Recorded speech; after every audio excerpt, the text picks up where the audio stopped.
গোবিন্দে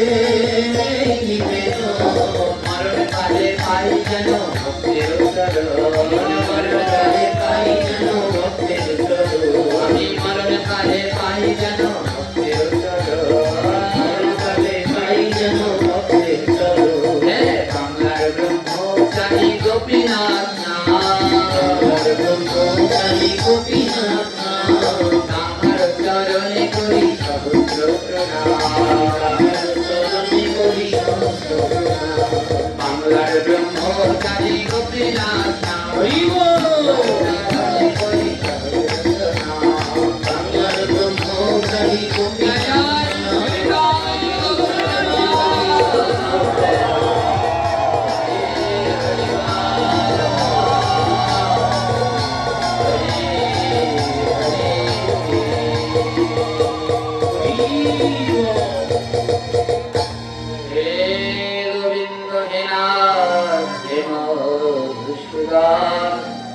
তোমার চরণে প্রার্থনা করি যত চিরেই সুস্থ করো তারে তুমি নারায়ণ, করো জোরে প্রার্থনা করে সব ভক্ত। জয় জয় শ্রী নিতাই গৌর প্রেমানন্দ।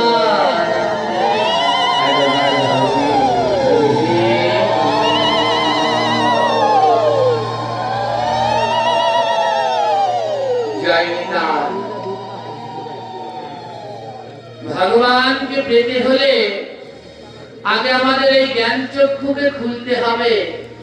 অজ্ঞানতা দিয়ে যদি জ্ঞানকে ঢাকা থাকে তাহলে আর গোবিন্দ কৃপা পাবে না।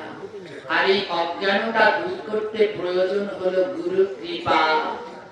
সৎ গুরুর কৃপা না হলে কোনদিন এই অজ্ঞানতা দূর হবে না, জ্ঞান চক্ষু খুলবে না।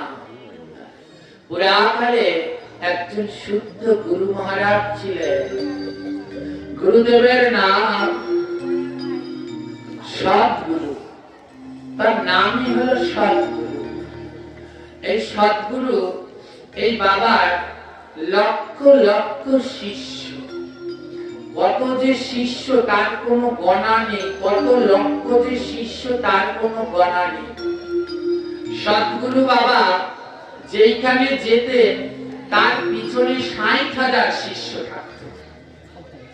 চিন্তা করেন, তার এত শিষ্য, যেখানে যেতেন কোন পাড়া মহল্লায় যেতেন সঙ্গে তার 60,000 শিষ্য থাকত।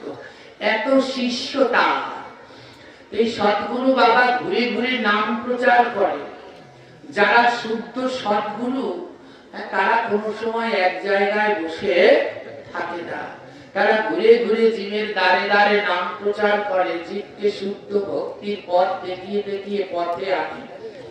তো সৎগুরু বাবা কি করে, ঘুরে ঘুরে নাম প্রচার করে। যেইখানে যায় ওই ভক্তদেরকে নাম প্রেমের বন্যায় ভাসিয়ে দেয়, নাম প্রেম দিয়ে বন্যায় ভাসিয়ে দেয়, যেন একজনও বাদ করে না। হ্যাঁ, যারা সৎগুরু তারা কোনো সময় শিষ্যের কথা ভাবে না, তারা সকলের উদ্ধারের জন্য ভাবে। হ্যাঁ, গুরুকে আমাদের শাস্ত্র বলছে কি জানেন, জীবের নিস্তার লাগি নন্দা সুত হরে ভুবনে প্রকাশ হয় গুরু রূপ ধরি।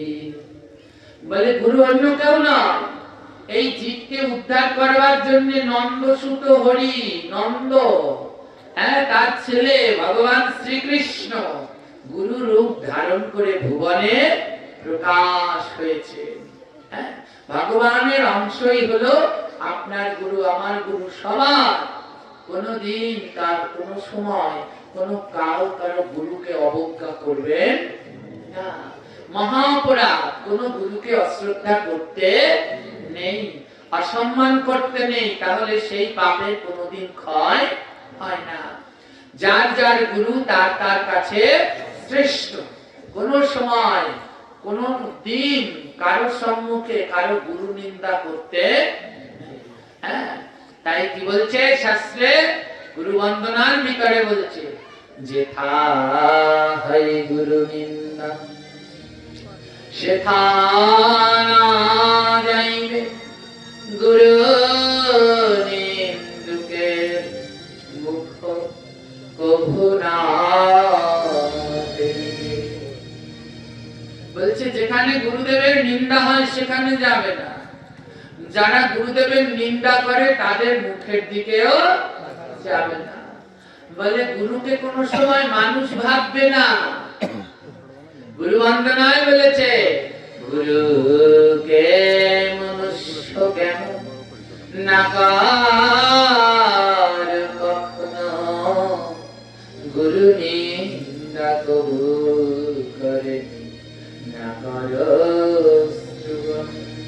বলে গুরুকে কোনো সময় মানুষ ভেবো না, সে ভগবানের অংশ, ভগবানের অংশ স্বরূপা, আমাদের উদ্ধার করবার জন্য এসেছে।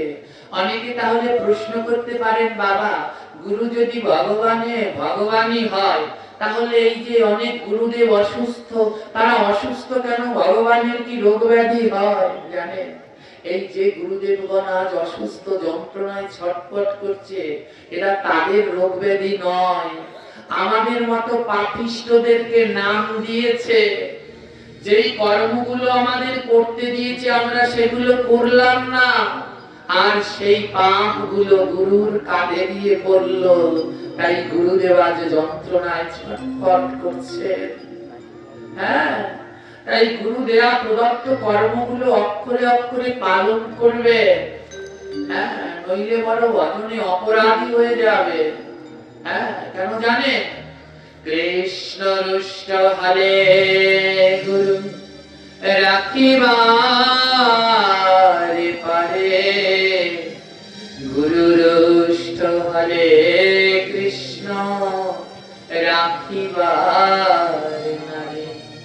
কৃষ্ণ যদি রাগ হয় ভয় নাই, গুরুদেব তোমায় রক্ষা করবে।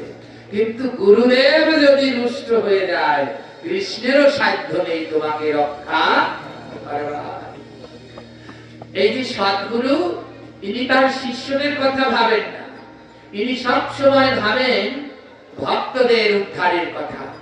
আর যারা প্রত্যেক সদ্গুরু, ওই গুরুদেবের নামই সদ্গুরু, আর জগতের সব সদ্গুরুই কিভাবে শুধু শিষ্যদের কথা ভাবে, যেন সবার কল্যাণ হয়। তো আজ সদ্গুরু তার সাথে যে সময় তিনি মহড়া নিয়ে যেতেন, ৬০,০০০ শিষ্য যেত পিছন পিছন, মনে করেন এত বড় তার দাপট ছিল। আজ মৃদঙ্গ বাজিয়ে বাজিয়ে নাম করতে করতে যাচ্ছে, নদী পার দিয়ে নাম করতে করতে যাচ্ছে। ভজনিতাই গৌর রাধেশ্যাম, হরে কৃষ্ণ হরে রাম, নিতাই গৌর রাধেশ্যাম, হরে কৃষ্ণ হরে রাম, ভজনিতাই গৌর রাধেশ্যাম, হরে কৃষ্ণ হরে রাম, নিতাই গৌর রাধেশ্যাম, হরে কৃষ্ণ হরে রাম, ভজনিতাই গৌর রাধেশ্যাম, হরে কৃষ্ণ হরে রাম, নিতাই গৌর রাধেশ্যাম, হরে কৃষ্ণ হরে রাম, নিতাই গৌর রাধেশ্যাম, হরে কৃষ্ণ হরে রাম, নিতাই গৌর রাধেশ্যাম, হরে কৃষ্ণ হরে রাম, হরে কৃষ্ণ হরে রাম, নিতাই গৌর রাধেশ্যাম, হরে কৃষ্ণ হরে রাম, নিতাই গৌর রাধেশ্যাম, হরে কৃষ্ণ হরে রাম, নিতাই গৌর রাধেশ্যাম, হরে কৃষ্ণ হরে রাম, নিতাই গৌর রাধেশ্যাম। গুরুদেব নাম করতে করতে যাচ্ছে আর বলছে ভজ নিতাই গৌর রাধেশ্যাম। আর ভজনা করবে জানো নিতাই গৌর আর রাধা কৃষ্ণে, আর নাম করবে কি 16 নাম 32 অক্ষর। তাই বলছে জপ হরে কৃষ্ণ হরে রাম, 16 নাম 32 অক্ষর জপ করো আর ভজন করো নিতাই গৌর রাধেশ্যাম।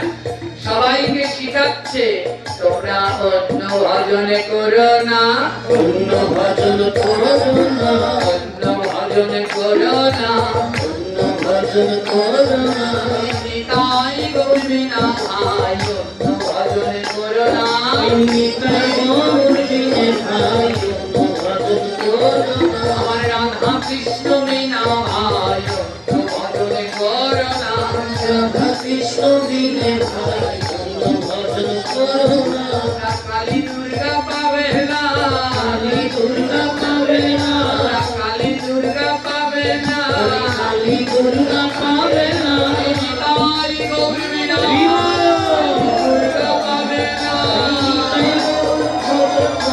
কালী দুর্গা পাবে না, নিতাই গৌর বিনা ভাই কালী দুর্গা পাবে না।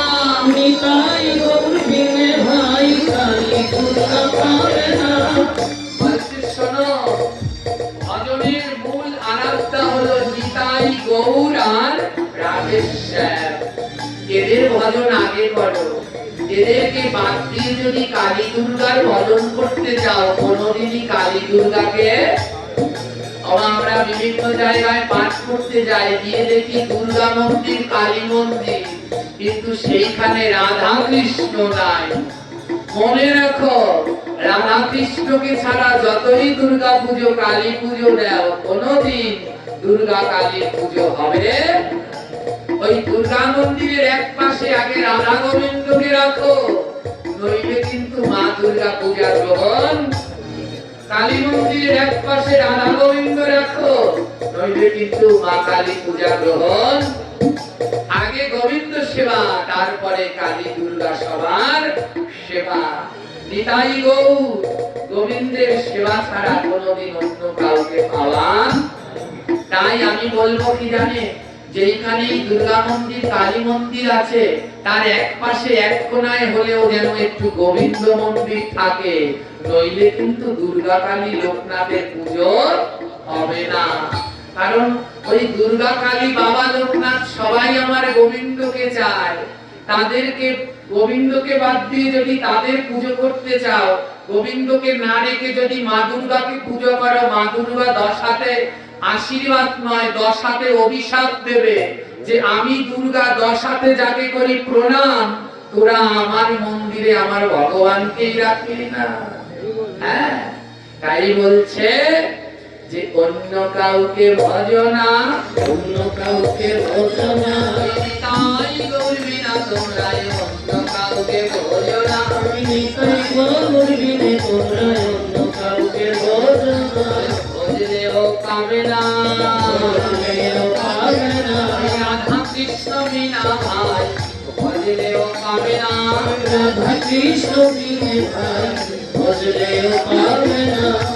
বলে দুর্গা কালীকে ভজনা যদি করতে যাও, রাধা কৃষ্ণ ছাড়া যদি পুজো করতে যাও, পুজো করলেও তোমরা পাবে না। হ্যাঁ? আর জপ করবে কি হরে কৃষ্ণ মহামন্ত্র, ভজ নিতাই গৌর রাধেশ্যাম, জপ হরে কৃষ্ণ হরে রাম। বলে অন্য নামার জপ না, অন্য নামার জপনা, কৃষ্ণ নাম বিনা ভাই অন্য নামার জপ না, কৃষ্ণ নাম বিনে ভাই অন্য নামার জপনা, বলে অন্য নাম যদি জপ করো আগে আমার কৃষ্ণ নামটা করে নিও, নইলে কিন্তু সেই নামে কোনো কাজ। আর শুদ্ধ বাবা তার শিষ্যদেরকে নিয়ে গঙ্গার তীর ধরে ধরে নাম করতে করতে যাচ্ছে। হ্যাঁ, নাম করতে করতে যাচ্ছে। তৎকালীন সময়ে ছিল সতীদাহ প্রথা। কি প্রথা ছিল? সতীদাহ প্রথার নাম শুনেছেন তো? কোন কারো স্বামী মারা গেলে সাথে সাথে তাকে কি করত? ওই স্ত্রীকে জীবিত জীবিত চিতায় পুড়িয়ে দিত। তৎকালীন সময় সতীদাহ প্রথা ছিল। বাবাজি গঙ্গার ওপার, নদীর ওপারে, আর নদীর এপারে একটা সতীদাহ হবে। স্বামীকে উঠিয়েছে চিতায়, এবার স্ত্রীকে ওই চিতায় উঠাবে। হ্যাঁ, কিন্তু ওই স্ত্রী খুব সারগোল করছে, সবাইকে ডেকে ডেকে বলছে আমাকে পুড়িও না, আমাকে পুড়িও না। কারণ সেই বিধবা মায়ের, সেই বিধবা মায়ের কোলে একটা ছোট্ট বাচ্চা ছিল, ছোট্ট একটা বাচ্চা ছিল। সেই মায়ের নাম হলো দৈববতী। দৈববতীর কোলে ছোট্ট একটা 6 মাসের শিশু। সবাই মিলে দৈববতীকে চিতায় উঠানোর জন্য ব্যস্ত। দৈববতী বলছে, দেখো আমার স্বামীর সাথে যদি তোমরা আমায় চিতায় পুড়িয়ে মারো, আমার একমাত্র সন্তানটা আর বাঁচবে না, ওর জন্য আমাকে বাঁচতে দাও। কিন্তু কে কার কথা শুনছে? সমাজপতিরা সবাই মিলে ওকে শ্মশানে জীবিত পোড়াতে যাচ্ছে। এটা কি আমাদের ধর্মে আছে? হ্যাঁ, এটা আমাদের ধর্মে ছিল না। এমন অনেক কিছু ছিল যেগুলো আমাদের ধর্মে ছিল না, কিন্তু ঢুকিয়ে দেয়া হয়েছে। এই সতীদাহ প্রথা আমাদের ধর্মের নয়। যদি সতীদাহ প্রথা হতো, তাহলে ত্রেতা যুগে যখন দশরথ মারা গেল, সঙ্গে তার 3 স্ত্রীকে পোড়াতো না? পুড়িয়েছিল? জোরে বলবে না, পোড়ায়নি। যখন দাপর যুগে সে পাণ্ডু মারা গেল, তখন তার স্ত্রী কুন্তিকে পোড়ানো উচিত ছিল না? পুড়িয়েছিল? অর্থাৎ সেই সময় সতীদাহ ছিল না, মধ্যখানে এগুলোকে ঢুকানো হয়েছে। এমন অনেক ব্যাধি আমাদের সমাজের মধ্যে, ধর্মের মধ্যে ঢুকিয়ে দিয়েছে, যাতে আমাদের ধর্মটা দিন দিন ধ্বংস হয়ে যায়। ধ্বংস হয়ে যায়। এই ঔষধ নামক ব্যাধি, জাতপাতের ব্যাধি। সাহার ছেলে সাহার সাথে বিয়ে দিতে হবে, কুন্ডুর ছেলে কুন্ডুর সাথে, ধোপার ছেলে ধোপার সাথে, ঘোষের ছেলে ঘোষের সাথে। রামায়ণ মহাভারত পড়ে দেখো, কোন একটা চরিত্রের শেষে সাহা কুন্ডু আছে? ধোপা নাপিত কোন আছে? একটা চরিত্রের নামের শেষেও নেই। এগুলো পরবর্তীকালে এই জাতপাত ভাগ করা হয়েছে। এগুলো করে আমাদের মধ্যে একটা যেন বিভাজন তৈরি হয়। কেমন বিভাজন দেখেছেন? কেমন প্রয়োজন ঢুকিয়েছে? বেদকে বেদব্যাস ভাগ করে দিয়েছে পড়ার সুবিধার্থে। অত বড় গ্রন্থটা কি করে পড়বে, তাই 4 ভাগ করে দিল যেন সবাই পড়তে পারে। সেটাকে নিয়ে রাজনীতি। নমশূদ্রের এই বেদ, হায়ার কাস্টের এই বেদ, ব্রাহ্মণের এই বেদ, ক্ষত্রিয়ের এই বেদ, বৈশ্যের এই বেদ। রাজনীতির আর কোনো শেষ নাই, হিংসার কোনো শেষ নাই। জানেন, যেই স্থানটায় হিংসা থাকা একদম উচিত না, সেটা হলো ধর্মস্থান। বলে সব জায়গায় হিংসা থাকুক, দলাদলি থাকুক, ধর্মস্থানে যেন হিংসা দলাদলি থাকে না। কিন্তু দুঃখ কি জানেন, বর্তমান সময়ে হিংসার দলাদলিটা ধর্মস্থানে বেশি। আজ এপারে বসে সতীদাহ প্রথা পুড়িয়ে দিতে যাচ্ছে দৈববতীকে। দৈববতী মা আমার কাঁদছে, আমার জন্য না, আমার সন্তানটার জন্য আমায় বাঁচতে দাও। মা তো এ জগতে মা সব ত্যাগ করতে পারে, সন্তানকে কোনোদিন ত্যাগ করতে। একটা মায়ের, একটা নারীর দুটো জিনিস প্রিয় হয়, এক হলো স্বামী আর সন্তান। যখন তাকে কোনো কঠিন প্রশ্ন করা হয়, তুমি কাকে চাও, তোমার স্বামী না সন্তান, তখন প্রত্যেক নারী উত্তর দিতে তার খুব কষ্ট হয়। কাকে বেছে নেবে, স্বামীকে না সন্তানকে? কিন্তু হাজার ভেবেচিন্তে শেষ পর্যন্ত তার ওই প্রিয়তম স্বামীকে বাদ দিয়ে বলে, আমার সন্তান, আমি সন্তান ছাড়া থাকতে পারবো না। দৈববতী মা আমার সবাইকে বলছি, ওগো আমায় পুড়িয়ে মেরো না, আমার সন্তানটার জন্য আমায় বাঁচতে দাও। কিন্তু কে শুনছে কার কথা? সমাজপতিরা সবাই মিলে ওর হাত পায় লোহার শিকল দিয়ে বেঁধে ওকে শ্মশানে পোড়াতে নিয়ে যাচ্ছে।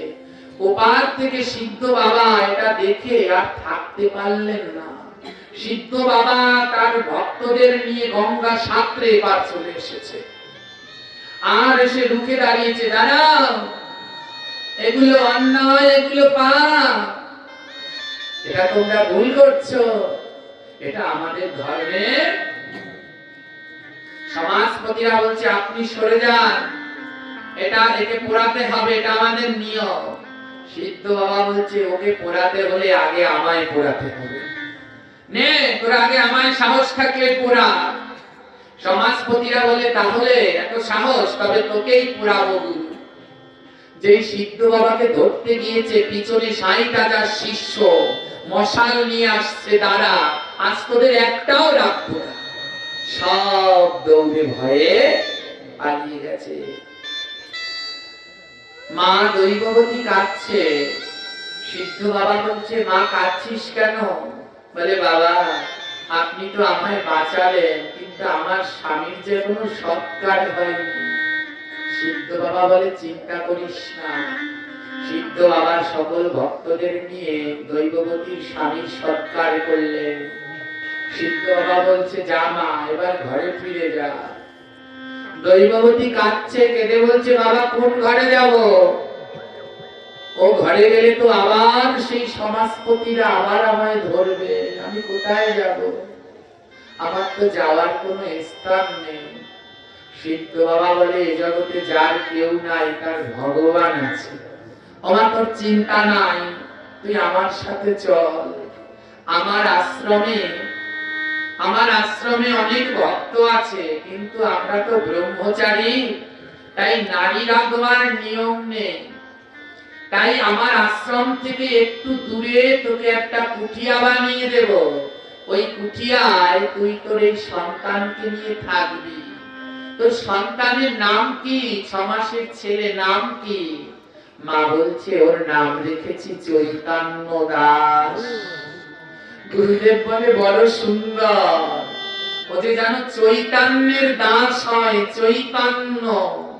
ওমা চৈতন্য মানে শুধু মহাপ্রভু চৈতন্য নয়, আমাদের দেহের মধ্যে একটা চৈতন্য আছে, কিন্তু অর্ধেকের চৈতন্যই ঘুমিয়ে আছে। বলে সেই চৈতন্যের দাস। আজ সিদ্ধ বাবা কি করলেন? দৈববতী মার তার 6 মাসের সন্তান চৈতন্য দাসকে আশ্রম থেকে অনতি দূরে একটা ঝুপড়ি ঘর বানিয়ে দিয়েছে, ওই ঘরে থাকে। আর মা দৈববতী আশ্রমের থালা বাসনগুলো মাজে, আশ্রমের থালা বাসনগুলো মাজে। আর কি করে জানেন? ওই আশ্রমের থালায় করে ভক্তরা প্রসাদ পায় না, মা দৈববতী কি করে? ওই থালার ভিতরে যেটুকু এঁটো ঝুটো থাকে, মা দৈববতী যত্ন করে সেই এঁটো ঝুটোটুকু কুড়িয়ে একটা বাটির মধ্যে রেখে দেয়, একটা বাটির মধ্যে রেখে দেয়। ভক্তরা প্রসাদ পেয়ে থালায় যেটুকু থাকে ওইটুকু মা ফেলে দেয় না, ওটুকু কাচিয়ে একটা বাটির মধ্যে যত্ন করে রেখে দেয়। সারাদিনের ভক্তের থালাগুলো ধোয়ার পরে সেই এঁটোটা নিয়ে বাড়িতে যায় মা দৈববতী, আর সন্তানকে সেই ভক্তের উচ্ছিষ্ট প্রসাদ সেবা করায়। মা দৈববতী বলে ওরে বাবা চৈতন্য, তোর জন্য আমি কিচ্ছু করতে পারিনি, কিন্তু প্রতিদিন ভক্তের উচ্ছিষ্ট প্রসাদ আনি। কারণ ভক্তের উচ্ছিষ্ট প্রসাদের সেবা করলে তার মুখে নাকি মধুর কৃষ্ণ কথা। ভক্তের উচ্ছিষ্ট সেবা করলে তার হৃদয় মাঝে নাকি নিতাই গৌর নৃত্য করে। ভক্তের উচ্ছিষ্ট সেবা করলে তার নয়নে নাকি কৃষ্ণ প্রেমের বাণী ধারাবে। মা দৈববতী প্রতিদিন কাঁদে গোবিন্দ গোবিন্দ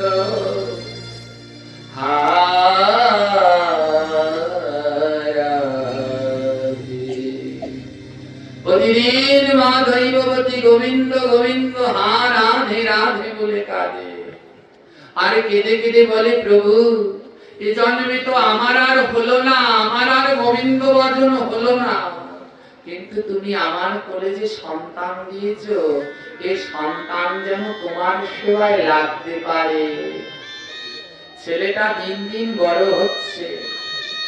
মা দৈববতী, গুরুদেব, সিদ্ধ বাবা তারও দিন দিন বয়স বাড়ছে।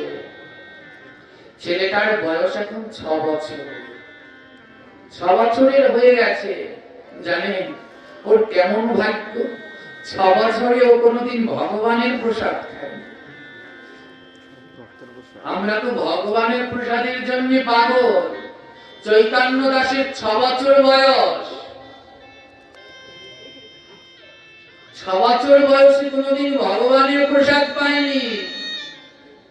ভগবানের প্রসাদ পেত ভক্তরা, আর থালের ভিতরে যে এটো ঝুটো রাখত সেই ভক্তের উচ্ছিষ্ট পেয়ে 6 বছর হয়ে গেছে। তার এমন ভাগ্য যার, তার তো গুরু কৃপা হবেই হবে।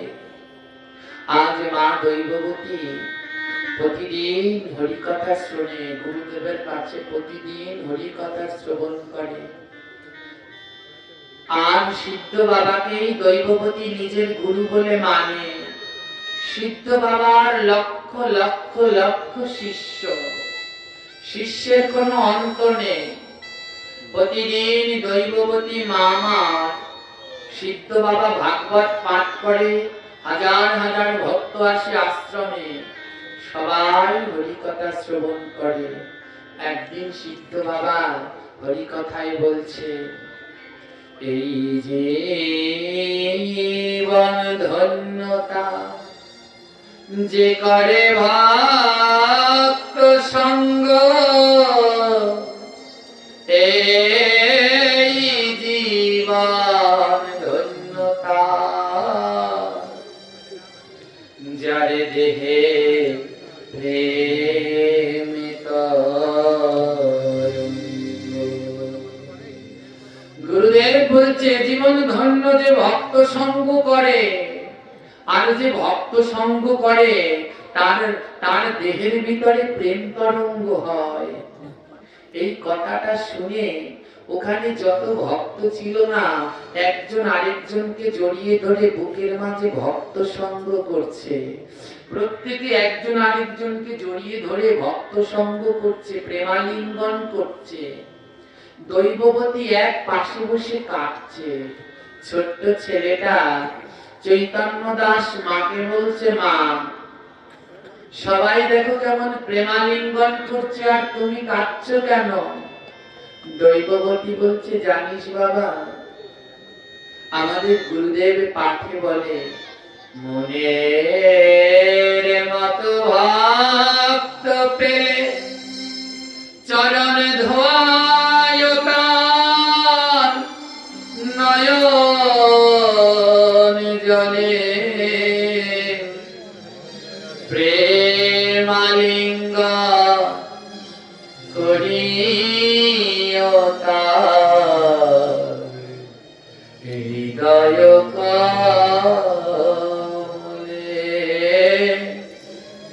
প্রেমালিঙ্গ করিও তার হৃদয় কমলে। ভক্তের ফরজ যদি একবার করো হয়, হেন জন্মে সেই জানা রাধা কৃষ্ণের দর্শন পায়।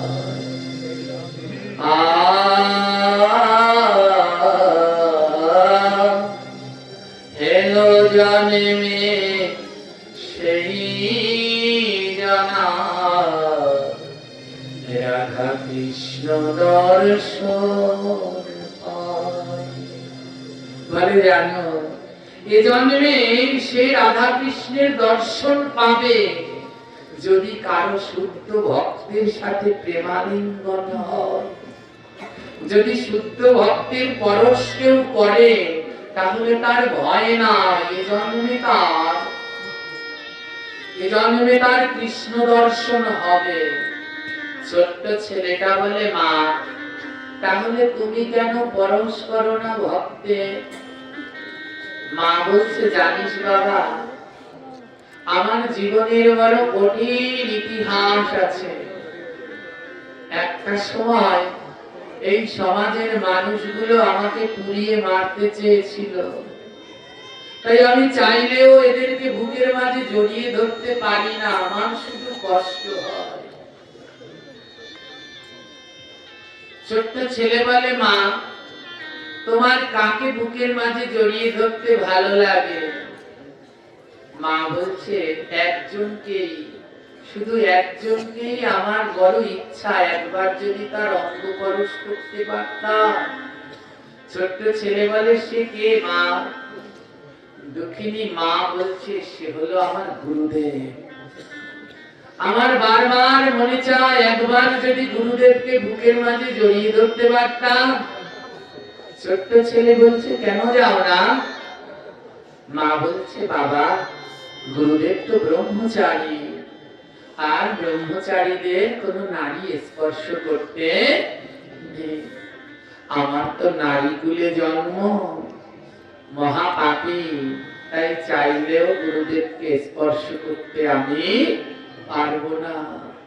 কিন্তু জানিস, আমি ভগবানের কাছে প্রতিদিন বলি, প্রভু আবার যদি আমায় জন্ম দাও, সেই জন্মে আমায় এমন করে দিও যেন গুরুদেবের বুকের উপরে মাথা রেখে হাগৌর হাগৌর বলে আমি নয়ন জলে ভাসতে পারি। আমায় একটা তেমন জন্ম তুমি দিয়ে দিও।